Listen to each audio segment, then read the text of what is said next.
आप सबका बहुत बहुत स्वागत है।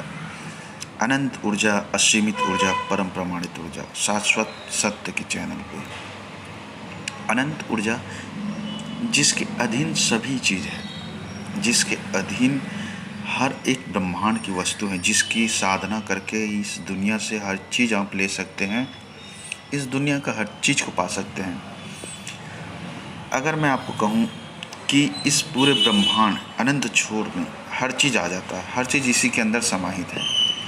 चाहे प्यार हो, पैसा हो, आपका जीवन हो, आयु हो, कार हो, घर हो, हर चीज़ पंच महाभूत के अधीन है, ब्रह्मांड के अधीन ही है। तो उसी सुप्रीम पावर, शिवत्व, उस अनंत की सिद्धि से ही आप हर चीज़ को सिद्ध कर सकते हैं। जीवन में कहीं पे भी कोई भी क्षेत्र ऐसा नहीं होगा जहाँ पे आपको निराशा होगा या जीवन ही छोटा लगेगा, क्योंकि जिस पल व्यक्ति जो है आनंद में, खुशी में और हंसते खेलते होता है, उस समय उसका समय पता नहीं चलता कब बीत जाता है। तो यह पूरा जीवन आपको ऐसा ही लगेगा कि कब आपका समय बीत गया, क्योंकि आपके पास हर चीज़ रहेगा उस समय, सुख सुविधा, घर परिवार। तो उस स्थिति में आपकी आयु जो है आपको कम लगेगी और इसे आप प्राप्त कर सकते हैं परम सत्य की साधना करके। सत्य अर्थात शिवत्व की ऊर्जा। शिवत्व की ऊर्जा तक बस आपकी पहुंच बनना जरूरी है।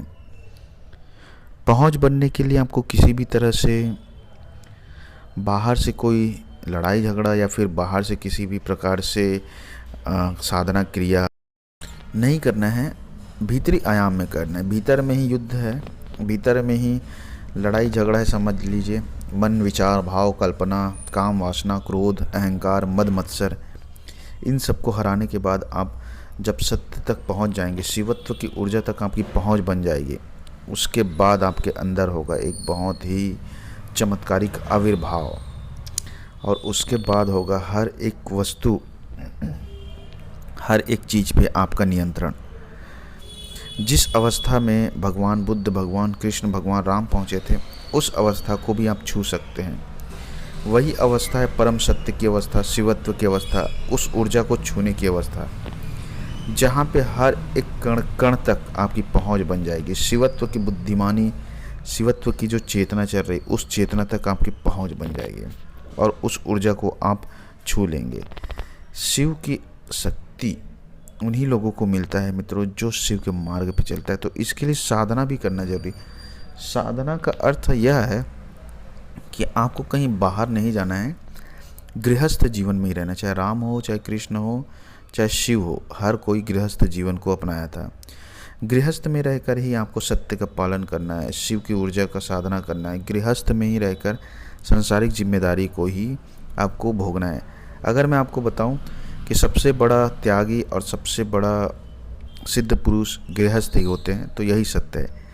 गृहस्थ इस तरह से होते हैं, जिस तरह से आप यूँ समझ सकते हैं, किसी व्यक्ति के घर में आम का अचार है और वह व्यक्ति बोलता है कि मुझे आम का अचार नहीं खाना है, तो वह सही मायने में त्याग और तपस्या हुआ। जिसके घर में आम का अचार है ही नहीं और व्यक्ति सोचेगा कि मुझे आम का अचार नहीं खाना है, तो वो उसके लिए त्याग तपस्या नहीं हो सकता। उसी तरह गृहस्थ जीवन में रहकर ही जब आपके पास सब कुछ हो और सामने रहते हुए भी आपको तटस्थ होकर एक साक्षी बन के चलना है और इन सब से दूर रहना है, अर्थात संतुलन में जीवन को जीना है, हावी नहीं होने देना क्रोध को, वासना को, अहंकार को, तब आप वाकई में सही मायने में त्यागी पुरुष होंगे। और उस अवस्था में जो भी आप उस अवस्था को टच कर लेंगे तो वह होगा शिवत्व की अवस्था, सत्य की अवस्था। सिर्फ सच बस बोलने से आप शिव के गुण को नहीं अपना सकते। भगवान शिव के लिए पूर्ण रूप से एकीकार होना पड़ेगा और भगवान शिव तक पहुंच बनाना पड़ेगा। शिव का अर्थ है अनंत ऊर्जा, असीमित ऊर्जा। उस समय फिर अनंत और असीमित ऊर्जा आपके साथ चलना शुरू कर देगा। उस समय जो ऊर्जा की शक्ति है वह आपके लिए पूर्ण रूप से कार्य करना शुरू कर देगी और जो सोचेंगे, जो विचार करेंगे, जो भाव लाएंगे, जो कल्पना करेंगे, वह सब चीज़ें आपके साथ घटित होना शुरू हो जाएगा, वैसी चीज़ें मिलना शुरू हो जाएगा। तो उस समय आप सचेतन रूप में ही अपने जीवन को जिएंगे, अचेतन रूप में नहीं। जो भी हो रहा है उसे जानेंगे, समझेंगे, क्या हो रहा है, क्या पाना है, क्या नहीं चाहिए मुझे जीवन में, कितना चाहिए, और ख़ास तौर से उस समय आपके जीवन में वस्तुओं का भंडारण नहीं होगा, ज़्यादा जाने की और ज़्यादा पाने की इच्छा भी नहीं होगी, संतुलन जीवन में ही रहेगा आपके। यह होता है अद्भुत शक्ति।